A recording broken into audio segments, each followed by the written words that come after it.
ketika kita meninggal dunia, tubuh kita dibaringkan, ruh kita itu melihat apa yang terjadi pada kita. Begitu tanah ditutupkan, ia melihat pada orang-orang di sekelilingnya, karena ada binatang-binatang buas yang berusaha menarik jasad itu.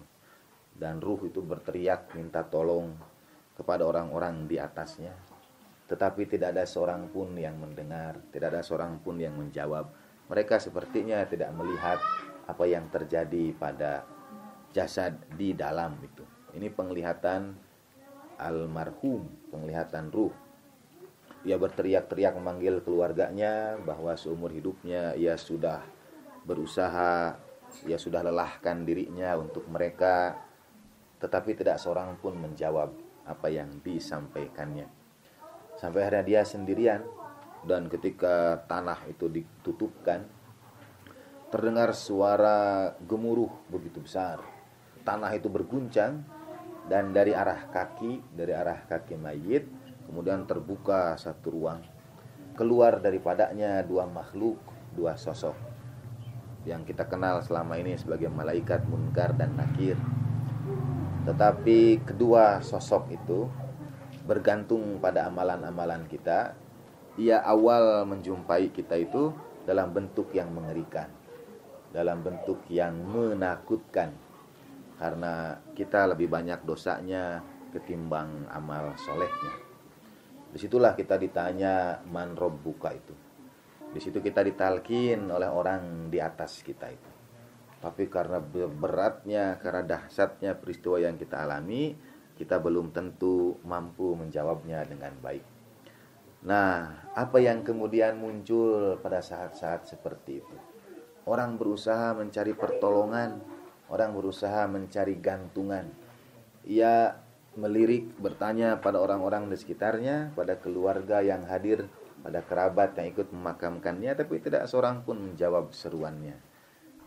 Pada saat-saat seperti itu, orang akan didekatkan kepada siapa saja, kepada dia, kepada mereka yang hatinya itu dipertautkan ketika di dunia. Itu makna hadis Nabi Shallallahu Alaihi Wasallam, ruh itu seperti satu tentara yang terikat satu sama lain. Jadi ketika kita pada awal saat kemudian memasuki alam barzakh yang pertama itu, sebetulnya bantuan pertama kali, pertolongan pertama kali itu adalah dengan mereka yang kepada mereka kita ikatkan ruh kita itu. Kita tautkan kecintaan kita, kita tautkan kerinduan kita. Dengan mengingat para teladan kekasih hati itu, muncul ketenangan pada ruh itu dan kemampuan untuk menjawab. Jadi kemampuan untuk menjawab itu bukan misalnya karena ilmu, karena menghafal. Orang bisa jadi punya banyak ilmu, tapi masuk pada situasi yang sangat menakutkan, ia berguncang dan bergetar dalam menjawab pertanyaan kedua malaikat itu. Yang dapat menenangkan orang untuk menjawab pertanyaan itu adalah kalau ia memelihara ketika hidupnya kecintaan kepada para teladan, kecintaan kepada Rasulullah Shallallahu Alaihi Wasallam. Barulah dia punya ketenangan, dan dengan ketenangan itu ia menjawab. Setiap jawaban yang benar, wajah dua makhluk itu berubah membaik, sehingga ia pun, ruh itu pun punya jawaban yang lebih menenangkan lagi. Setiap kali ia menjawab dengan benar, berubahlah wajah makhluk yang ada di hadapannya, sampai pada satu titik ketika kemudian kepada ruh ditanyakan tentang kecintaan kepada Ahlul Bait alaihimussalatu wassalam. Tidak mungkin pada akhirnya kita akan selamat, kita akan dapat menjawab pertanyaan yang berat itu kalau selama hidup ini kita tidak menghidupkan kecintaan kepada Rasulullah Shallallahu Alaihi Wasallam. Bergabung bersama kafilah Asyura, bergabung bersama kafilah Arba'in, karenanya bukan saja ungkapan cinta dan kerinduan kita, tetapi sebetulnya bahtera keselamatan itu. Bukan hanya bahtera keselamatan di dunia, bahtera keselamatan di alam barzakh, juga bahtera keselamatan nanti di yaumil qiyamah. kita berdoa kepada Allah Ta'ala semoga tetap dapat mempertahankan kecintaan ini hingga akhir hayat, apapun tantangan dan kendala yang mungkin kita hadapi. Karena sungguh anugerah terbesar yang kita miliki sekarang ini adalah mengenal perjuangan Imam Hussein alaihissalatu wassalam. Dan kita berharap anak-anak kita juga, keturunan kita juga, keluarga kita juga memperoleh anugerah terbesar ini. Kewajiban terbesar kita karenanya adalah mengingatkan mereka, mengajarkan mereka pada nilai-nilai perjuangan imam, pada kisah perjuangan imam alaihim afdalut tahiyati wa taslim. Assalamu ala abi Abdillahil Husain wa ala al-arwah allati halat bi fina'i. Assalamu ala Ali ibn al-Husain. Assalamu ala auladil Husain. Assalamu ala ashabil Husain. Ya Rabbal Husain, ishfi sadral Husain bidhuhuril hujjah. Thabit lana qadama sidqin indaka ma'al Husain wa auladil Husain wa ashabil Husain ila yaumil qiyamah. Assalamualaikum warahmatullahi wabarakatuh. Waalaikumsalam warahmatullahi wabarakatuh. Asyhadu an la ilaha illallah wahdahu la syarikalah wa asyhadu anna sayyidana Muhammadan abduhu wa rasuluh. Allahumma salli ala sayyidina Muhammad wa ali sayyidina Muhammad wa ajil farajahum warzuqna fid dunya ziyaratahum wa fil akhirati syafa'atahum. Ibu-ibu dan bapak-bapak rahimakumullah, kita bergabung kembali dalam kafilah ziarah Imam Hussein alaihissalatu wassalam tepat pada hari ke-40.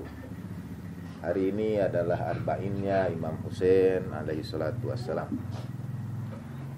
Sejak kemarin malam di rumah Pak Haji Harmonis kita membaca doa ziarah arba'in. Usai majelis malam ini juga kita akan kembali membaca ziarah arba'in bersama kita. Di berbagai belahan dunia juga diadakan peringatan arba'in Imam Hussein alaihi salatu wassalam. Karbala dipadati oleh para peziarah. Menurut catatan imigrasi Irak katanya tidak kurang dari 20 juta peziarah dari luar negeri. Jadi catatan imigrasi yang untuk pendatang saja dari luar negeri saja sebanyak 20 juta jamaah yang dari luar Irak. Termasuk Pak Haji Yani, seorang di antara kita yang mewakili kita semua menyampaikan salam kepada Imam alaihi salatu wassalam. 20 juta peziarah itu belum termasuk orang-orang Irak sendiri, para pengikut Ahlul Bait, penduduk Najaf misalnya yang berangkat berjalan kaki, berombongan bersama-sama menempuh perjalanan panjang untuk berziarah ke Imam Hussein alaihi salatu wassalam. Jadi mungkin bisa sampai 30 juta orang lebih, bahkan mungkin sampai 40 juta barangkali. Dan di antara keberkahan dari ziarah itu adalah semua orang dipenuhi kebutuhannya, dicukupi air minumnya, makannya, tempat tidurnya, dan keperluan-keperluan lainnya. Karena digerakkan oleh kecintaan yang sama pada Imam Hussein alaihi salatu wassalam. Dalam satu riwayat dari Imam Ja'far Shadiq alaihi salatu wassalam, beliau menyebutkan bahwa nahnu a'immah itu, kami itu sufunun najah, bahtera-bahtera keselamatan, perahu-perahu keselamatan. Dalam surat Ar-Rahman ketika kita membaca A'udzubillahi minasyaitonir rajim, marajal bahraini yaltaqiyan, yang dirujuk pada Imam Ali dan Sayyidah Fatimah salamullah alaihima, bainahuma barzakhun la yabghiyan fa bi ayyi ala'i rabbikuma tukadziban yakhruju minhuma al-lu'lu'u wal marjan, keluar daripadanya lu'lu dan marjan. Fa bi ayyi ala'i rabbikuma tukadziban walahul jawaril munsa'atu fil bahri kal a'lam. Keluar daripada kedua lautan itu lu'lu dan marjan. Lu'lu, mutiara yang bersinar putih, itu dinisbatkan pada Imam Hasan alaihi salatu wassalam, dan marjan pada darah Imam Husain alaihi salatu wassalam. Kemudian berlayar di atas lautan itu bahtera, bak gunung di atas ombak. Dan itu merujuk pada para imam alaihi salatu wassalam. Para imam itu adalah bahtera itu. Walaupun ombak setinggi apapun gelombang itu berada di atas bahtera para imam itu adalah bahtera keselamatan. Kata Imam Ja'far Shadiq alaihissalam, nahnu sufunun najah. Kami itu bahtera keselamatan, perahu keselamatan. Nabi SAW bersabda, innal Husain misbahul huda wassafinatun najah. Secara khusus ada hadis tentang Imam Husain yang menyebutkan bahwa imam itu bahtera keselamatan. Khusus untuk Imam Husain alaihissalatu wassalam dari hadis Rasulullah sallallahu alaihi wa alihi. Nah, riwayat yang semisal tentang para imam lainnya dari Rasulullah sallallahu alaihi wa alihi yang dikhususkan itu Imam Husain. Itu dikuatkan oleh Imam Ja'far Shadiq, nahnu sufunun najah, walakin, kata Imam Ja'far Shadiq itu, safinatul Husain ausa. Kami ini bahtera keselamatan, perahu keselamatan. Tapi perahunya Imam Husain, safinahnya Imam Husain itu ausa, lebih luas di antara a'immah yang lainnya. Lebih luas orang yang dapat diselamatkan naik ke dalam perahu Ahlul Bait itu melalui Imam Husain alaihi salatu wassalam. Walakin safinatul Husain ausa, kata Imam Ja'far Shadiq, bahtera al-Husain itu jauh lebih luas lagi. Ia dapat menampung jauh lebih banyak kecintaan.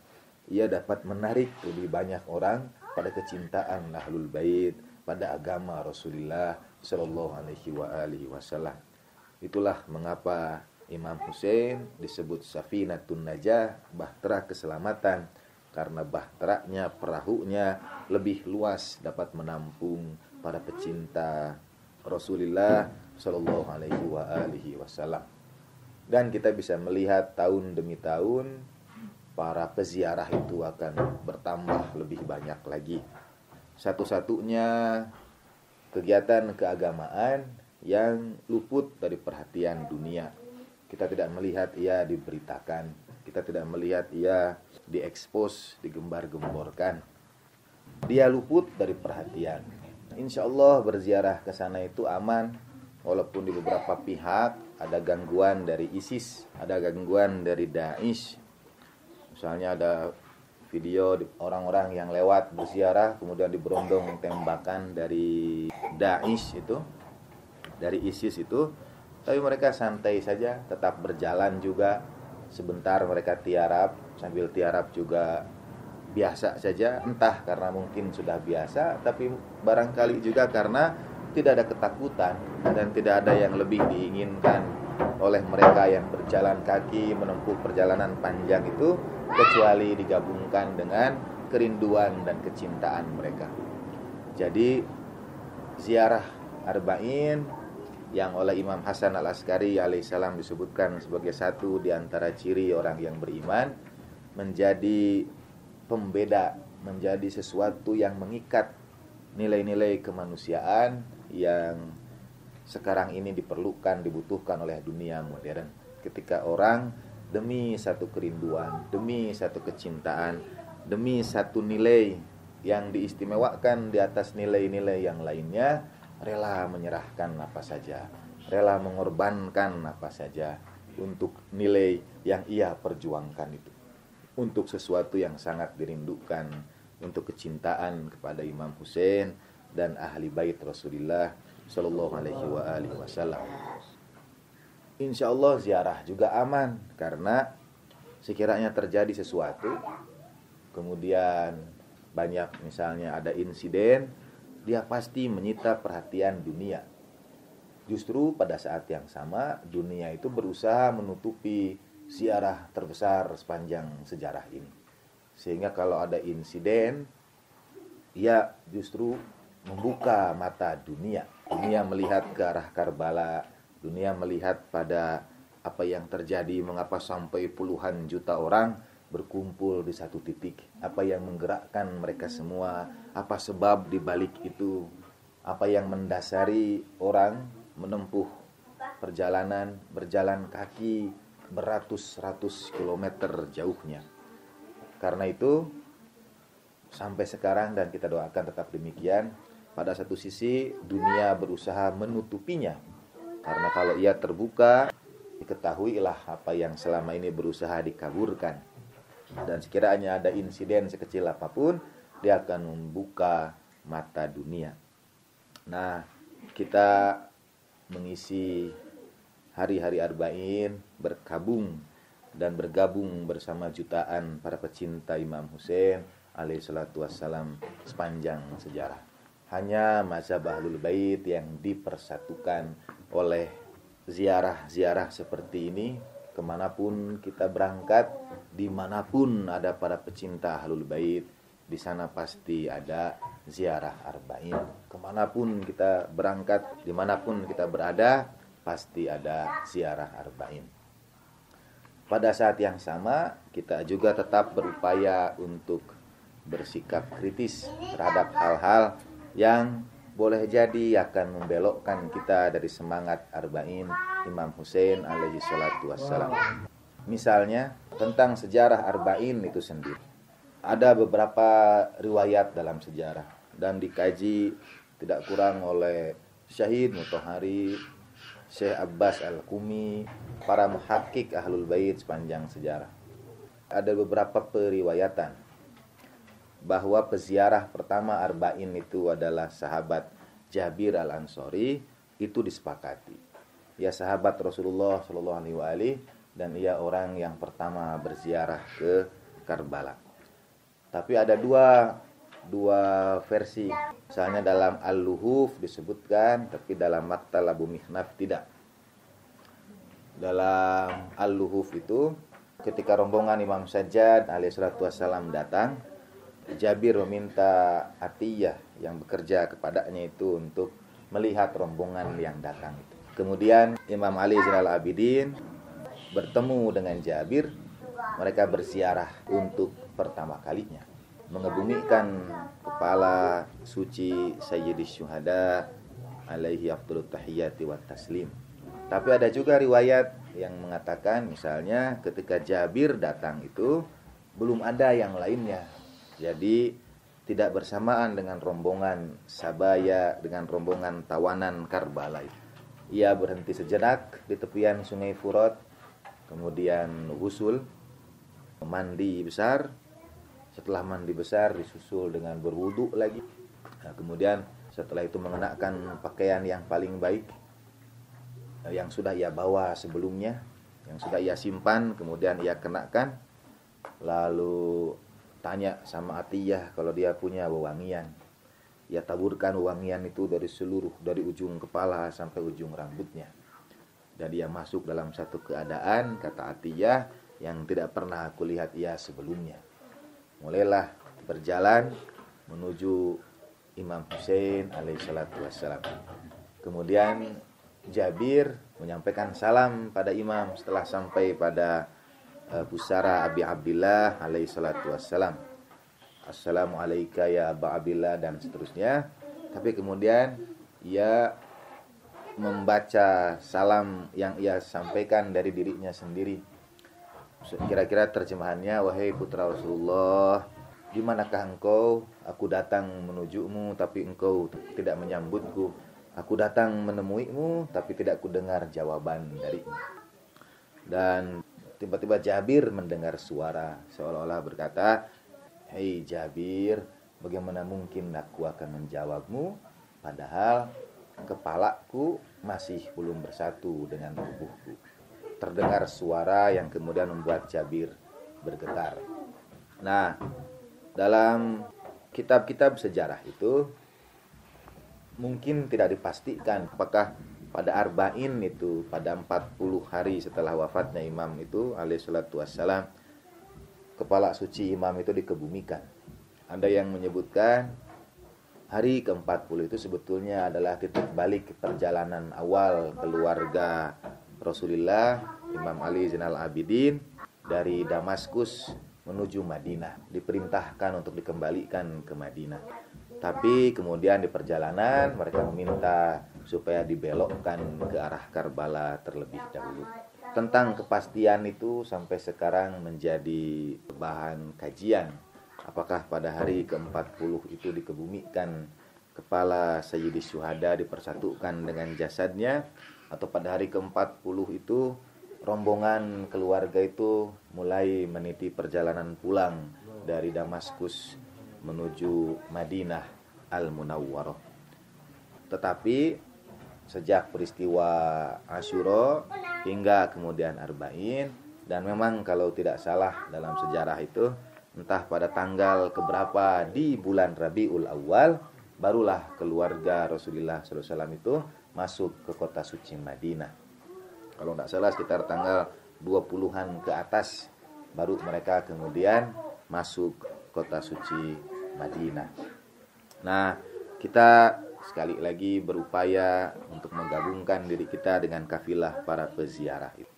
Karena ketika kita berduka, ketika kita kemudian menyampaikan belasungkawa kita kepada Rasulullah sallallahu alaihi pada para imam, pada imam zaman, pada Sayyidah Fatimah sallallahu alaihi majma'in, kita melanjutkan apa yang disunnahkan oleh Rasulullah sallallahu alaihi wasallam dalam mencintai dan memuliakan Imam Husain alaihi salatu wasallam. Ada bagian juga dari tarikh yang berkaitan dengan Asyura yang sejak Said Mutahari misalnya menulis sampai 3 buku yang berkaitan dengan peristiwa Asyura. Satu buku bercerita tentang tahrif bahkan pada kisah-kisah Asyura. Itu dikarenakan mazhab Ahlul Bait alaihi wassalatu wassalam sudah berkembang di Iran lebih dari 500 tahun lamanya.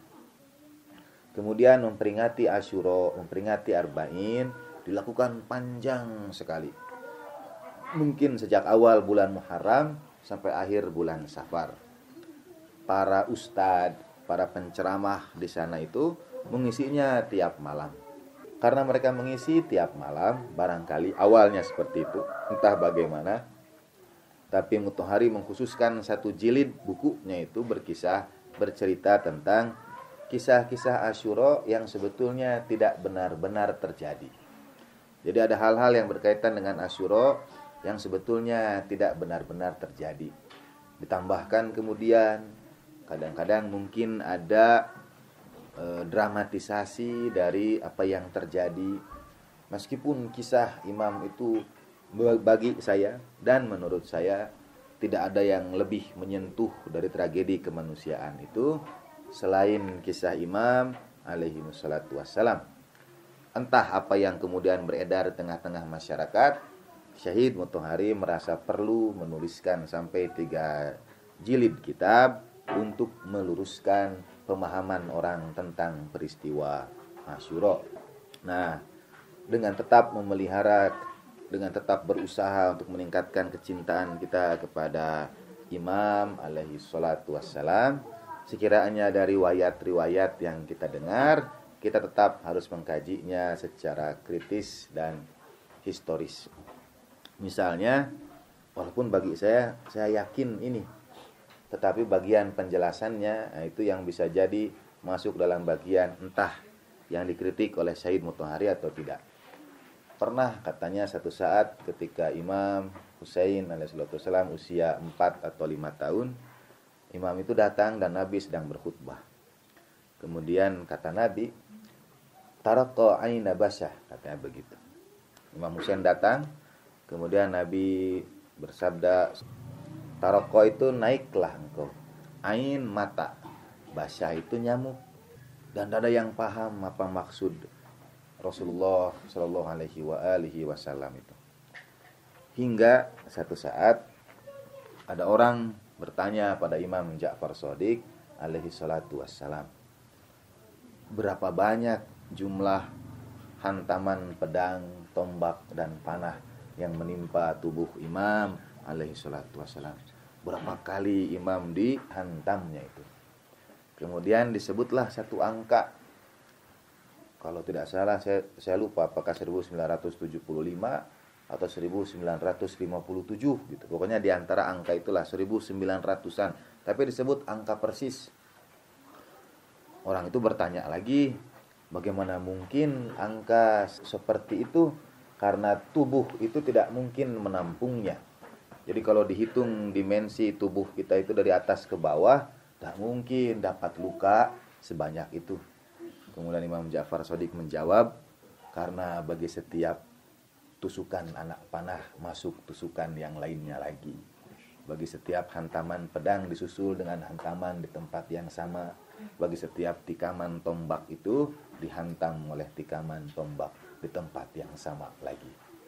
Jadi jumlah luka, jumlah derita yang dialami oleh Imam begitu rupa. Setiap hantaman pedang dihantam lagi di tempat yang sama. Tusukan anak panah ditembak lagi di tempat yang sama. Sehingga disebutkan angka itu. Beratus-ratus tahun kemudian, ini cerita seorang muhakkik Iran. Di zaman raja siapa? Dia berangkat ke luar negeri. Pada waktu yang sama ditemukan mikroskop lah. Lalu dia kembali lagi dan cerita tentang mikroskop itu dan tentang apa yang diteliti. Bahwa dengan penemuan mikroskop itu bisa dilihat hal-hal yang kecil. Hal-hal yang kecil dilihat sangat besar juga. Sampai si orang yang berangkat ke luar negerinya itu di hadapan raja, dia cerita bahkan nyamuk pun bisa dilihat, kemudian diperhatikan dan dihitung. Ternyata mata nyamuk itu tidak satu, tetapi matanya itu berbentuk seperti titik-titik yang jumlahnya begitu banyak. Bukan hanya itu, ada yang menghitung jumlahnya itu. Dan ketika dihitung disebutkan jumlahnya, ulama yang hadir di balairung raja itu kemudian berteriak, menyampaikan keterkejutannya, berzikir menyampaikan keterkejutannya, dan dia menangis. Orang-orang kemudian bertanya, mengapa? Kemudian kata dia, baru sekarang aku paham makna yang disampaikan Nabi Shallallahu Alaihi Wasallam. Karena jumlah butiran-butiran kecil, saya tidak tahu menyebutnya apa, pada mata basyah itu, pada mata nyamuk itu, persis sama dengan jumlah luka yang diderita oleh Imam Husain alaihi salatu wassalam. Ketika Nabi menyebutkan taraqqa aina basyah, kemudian pada Imam Ja'far Shadiq ditanya berapa jumlah tikaman yang diderita oleh Imam, sebutkanlah satu angka 1900-an sekian. Dan itu kemudian ketika ada ulama mendengar pada penelitian mikroskopis itu ditemukan karomah, keajaiban seperti itu, ia menghubungkannya dengan riwayat yang didengarnya, yang dibacanya dari Rasulullah Shallallahu Alaihi Wasallam. Nah, kecintaan kita kepada a'immah, secara khusus kepada Imam Husain alaihissalatu wassalam, yang kemudian disampaikan oleh Rasulullah Shallallahu Alaihi Wasallam, mengingat Imam Husain itu akan menghadirkan hararah fi qalbil mu'min la tabrad fihi abadan, akan menyalakan getar api, memberikan kehangatan pada dada setiap orang yang beriman, yang tidak akan pernah padam selama-lamanya, yang tidak akan pernah bisa dihapuskan selama-lamanya. Meskipun orang sekarang berusaha mengaburkan peristiwa besar ini, menghalanginya dari mata dunia, berusaha menutupi cahaya matahari ini, dia tidak akan pernah bisa ditutup selama-lamanya. Dia tidak akan pernah bisa dipadamkan selama-lamanya. Dimanapun, apapun resiko yang ditempuh, para pengikut Ahlul Bait alaihi wassalatu wassalam akan berusaha untuk tetap memperingati, tetap berziarah, tetap menghidupkan Asyura dan Arba'in, tetap mengenang syahadah keluarga Rasulullah Shallallahu Alaihi Wasallam, karena mereka lah sufunun najah dan safinatul Husain ausa. Mereka lah perahu-perahu keselamatan itu. Kita ini sudah tidak lagi mendasarkan keselamatan kita itu pada amal-amalan. Ketika kita meninggal dunia, tubuh kita dibaringkan, ruh kita itu melihat apa yang terjadi pada kita. Begitu tanah ditutupkan, ia melihat pada orang-orang di sekelilingnya, karena ada binatang-binatang buas yang berusaha menarik jasad itu. Dan ruh itu berteriak minta tolong kepada orang-orang di atasnya. Tetapi tidak ada seorang pun yang mendengar, tidak ada seorang pun yang menjawab. Mereka sepertinya tidak melihat apa yang terjadi pada jasad di dalam itu. Ini penglihatan almarhum, penglihatan ruh. Ia berteriak-teriak memanggil keluarganya bahwa seumur hidupnya ia sudah berusaha, ia sudah lelahkan dirinya untuk mereka, tetapi tidak seorang pun menjawab apa yang disampaikannya. Sampai akhirnya dia sendirian, dan ketika tanah itu ditutupkan, terdengar suara gemuruh begitu besar. Tanah itu berguncang, dan dari arah kaki mayit, kemudian terbuka satu ruang. Keluar daripadanya dua makhluk, dua sosok yang kita kenal selama ini sebagai malaikat Munkar dan Nakir. Tetapi kedua sosok itu bergantung pada amalan-amalan kita. Ia awal menjumpai kita itu dalam bentuk yang mengerikan, dalam bentuk yang menakutkan, karena kita lebih banyak dosanya ketimbang amal solehnya. Disitulah kita ditanya man robbuka itu. Di situ kita ditalkin oleh orang di atas kita itu. Tapi karena beratnya, karena dahsyatnya peristiwa yang kita alami, kita belum tentu mampu menjawabnya dengan baik. Nah, apa yang kemudian muncul pada saat-saat seperti itu? Orang berusaha mencari pertolongan, orang berusaha mencari gantungan. Ia melirik, bertanya pada orang-orang di sekitarnya, pada keluarga yang hadir, pada kerabat yang ikut memakamkannya, tapi tidak seorang pun menjawab seruannya. Pada saat-saat seperti itu, orang akan didekatkan kepada siapa saja, kepada dia, kepada mereka yang hatinya itu dipertautkan ketika di dunia. Itu makna hadis Nabi Shallallahu Alaihi Wasallam, ruh itu seperti satu tentara yang terikat satu sama lain. Jadi ketika kita pada awal saat kemudian memasuki alam barzakh yang pertama itu, sebetulnya bantuan pertama kali, pertolongan pertama kali itu adalah dengan mereka yang kepada mereka kita ikatkan ruh kita itu.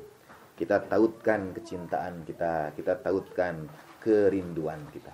Dengan mengingat para teladan kekasih hati itu, muncul ketenangan pada ruh itu dan kemampuan untuk menjawab. Jadi kemampuan untuk menjawab itu bukan misalnya karena ilmu, karena menghafal. Orang bisa jadi punya banyak ilmu, tapi masuk pada situasi yang sangat menakutkan, ia berguncang dan bergetar dalam menjawab pertanyaan kedua malaikat itu. Yang dapat menenangkan orang untuk menjawab pertanyaan itu adalah kalau ia memelihara ketika hidupnya kecintaan kepada para teladan, kecintaan kepada Rasulullah Shallallahu Alaihi Wasallam. Barulah dia punya ketenangan, dan dengan ketenangan itu ia menjawab. Setiap jawaban yang benar, wajah dua makhluk itu berubah membaik, sehingga ia pun, ruh itu pun punya jawaban yang lebih menenangkan lagi. Setiap kali ia menjawab dengan benar, diberikan, berubahlah wajah makhluk yang ada di hadapannya, sampai pada satu titik ketika kemudian kepada ruh ditanyakan tentang kecintaan kepada ahlul bait alaihimussalatu wassalam. Tidak mungkin pada akhirnya kita akan selamat, kita akan dapat menjawab pertanyaan yang berat itu kalau selama hidup ini kita tidak menghidupkan kecintaan kepada Rasulullah Shallallahu Alaihi Wasallam. bergabung bersama kafilah Asyura, bergabung bersama kafilah Arba'in, karenanya bukan saja ungkapan cinta dan kerinduan kita, tetapi sebetulnya bahtera keselamatan itu. Bukan hanya bahtera keselamatan di dunia, bahtera keselamatan di alam barzakh, juga bahtera keselamatan nanti di yaumil qiyamah. Kita berdoa kepada Allah Ta'ala semoga tetap dapat mempertahankan kecintaan ini hingga akhir hayat, apapun tantangan dan kendala yang mungkin kita hadapi. Karena sungguh anugerah terbesar yang kita miliki sekarang ini adalah mengenal perjuangan Imam Hussein alaihissalatu wassalam. Dan kita berharap anak-anak kita juga, keturunan kita juga, keluarga kita juga memperoleh anugerah terbesar ini. Kewajiban terbesar kita karenanya adalah mengingatkan mereka, mengajarkan mereka pada nilai-nilai perjuangan imam, pada kisah perjuangan imam alaihim afdalut tahiyati wa taslim. Mari sekarang kita membaca doa ziarah arba'in menghadap kiblat. Innallaha wa malaikatahu yusholluna 'alan nabi ya ayyuhalladzina amanu sallu 'alaihi wa sallimu taslima. Allahumma shalli 'ala Muhammad wa ali Muhammad. Allahumma shalli 'ala Muhammad wa ali Muhammad. Allahumma shalli 'ala Muhammadin wa ali Muhammad. Allahumma antas salam wa minkas salam wa ilaika ya'udus salam. Tabarakta ya dzal jalali wal ikram. Assalamu alal malaikatil muqarrabin. Assalamu ala anbiya'illahi wal mursalin. Assalamu ala sayyidina Muhammadin khatamin nabiyyin. Assalamu ala aliyin amiril mu'minin. Assalamu ala sayyidatina Fatimah sayyidatin nisa'il alamin. Assalamu ala al-Hasan wal Husain sayyiday syababi ahlil jannati ajmain. Assalamu alal a'immatil hadin al-mahdiyyin min dzurriyyatil Husain alaihi salam. Kita baca ziarah arba'in. Assalamu ala waliyillahi wa habibi. Assalamu ala khalilillahi wa najibi. Assalamu ala safiyillahi wa bani safiyi. Assalamu ala al-Husain al-mazlum al-shahid. Assalamu ala asiril kurbat wa qatilil abarat. Allahumma inni ashhadu annahu waliyyuk wa ibnu waliyyik wa safiyyuk wa ibnu safiyyik al-faizu bikaramatik.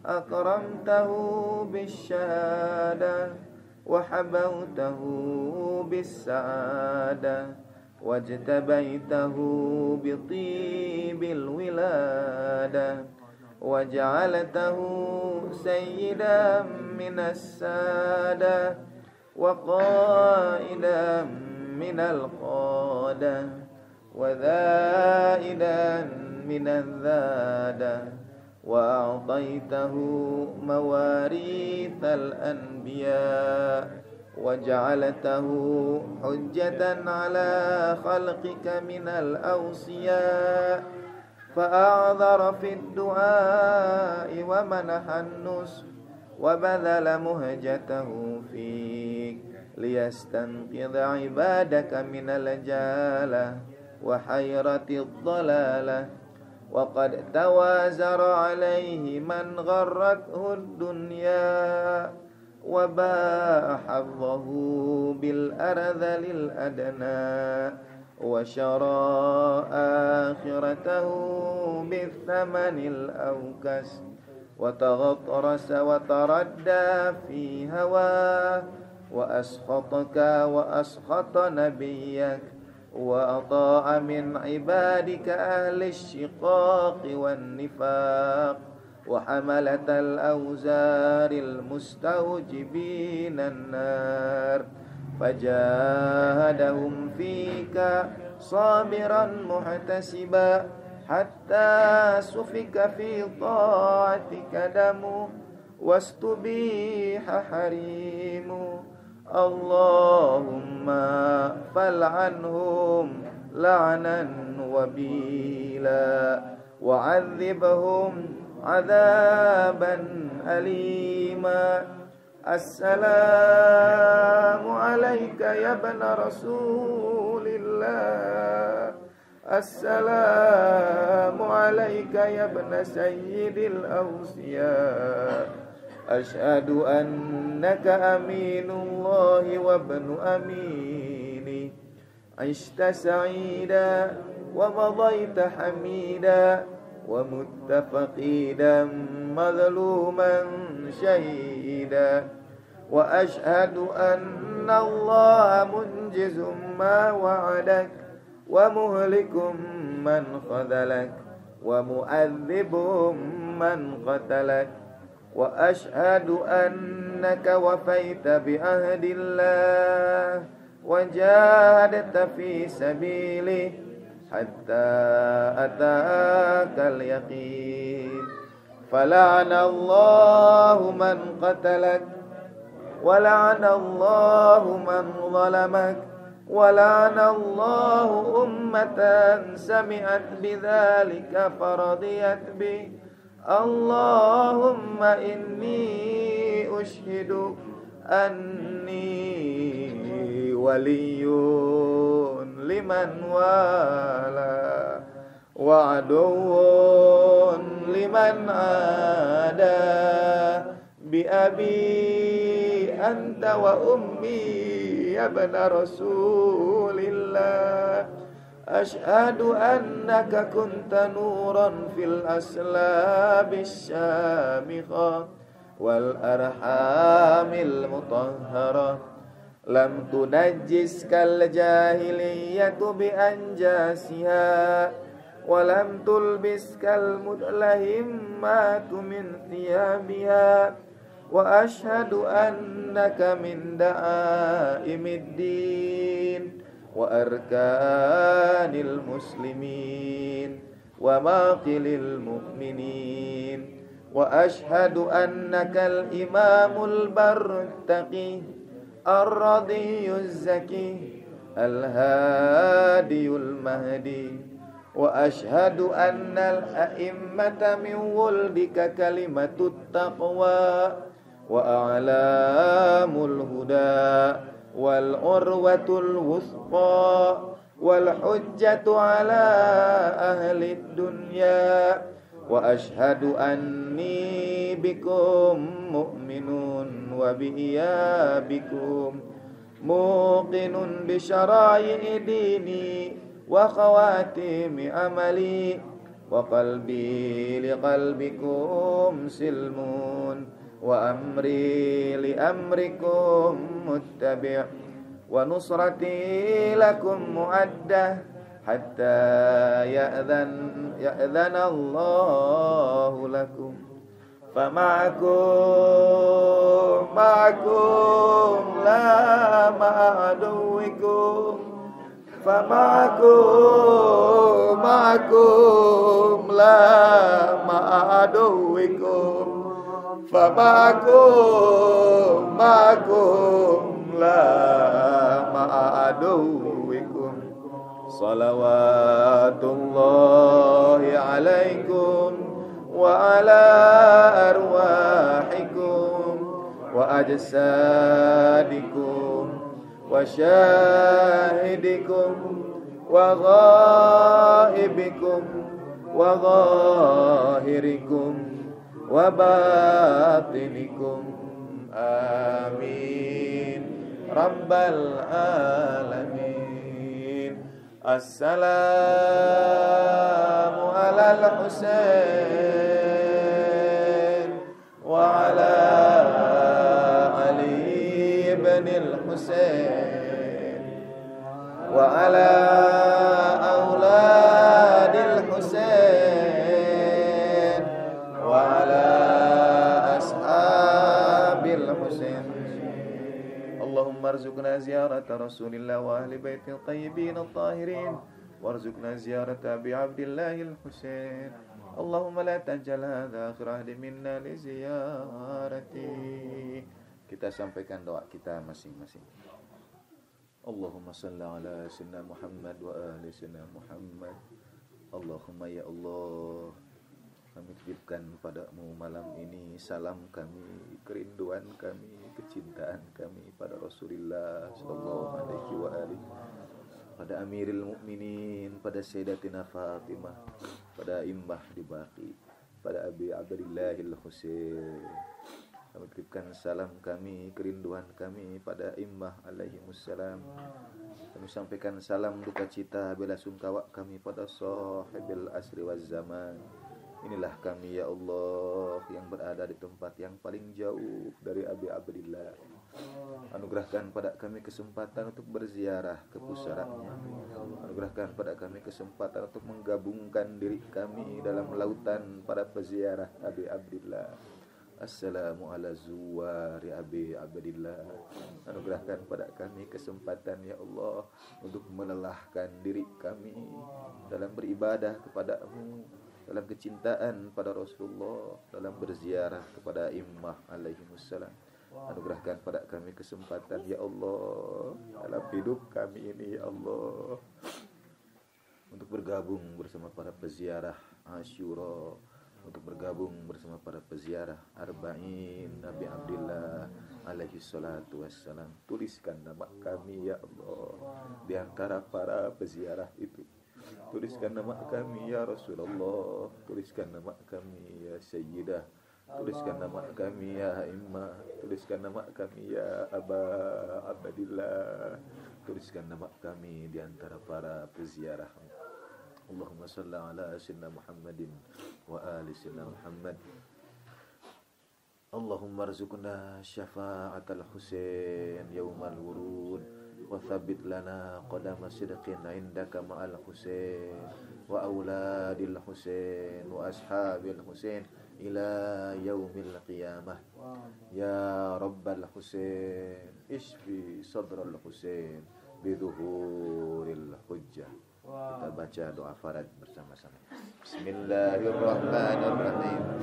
Allahumma salli ala Muhammadin wa ali Muhammad.